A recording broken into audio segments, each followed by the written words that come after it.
The story of the Steadfast Tin Soldier by Hans Christian Andersen. Has anyone heard that story before?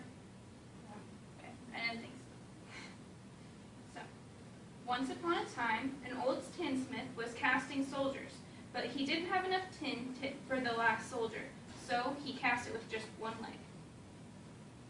Along with 24 other soldiers, he was placed in a box which was given to a small boy as a gift.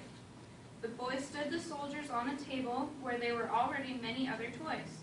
The one-legged tin soldier caught sight of a pretty little dancer standing on one leg. He thought she had only one leg like him, and instantly he fell in love. So, then he lay down behind a box and gazed at her, entranced. When the clock struck midnight, all the toys began to play. And suddenly, an imp popped out of a snuff box and threatened the soldier because he was staring at the lovely dancer. Next morning, the little boy stood the tin soldier on the windowsill.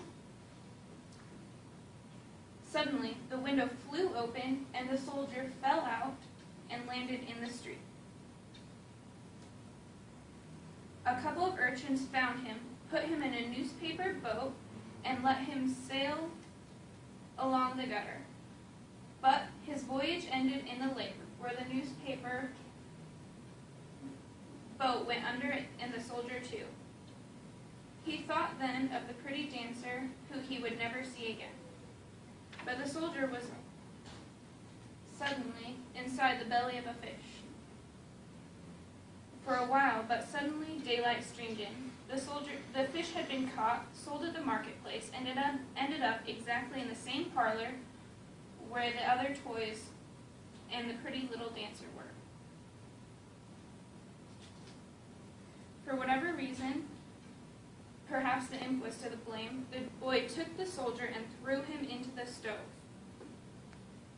But just at that moment, a door opened, and the wind caught the dancer, and she flew straight into the stove with the tin soldier.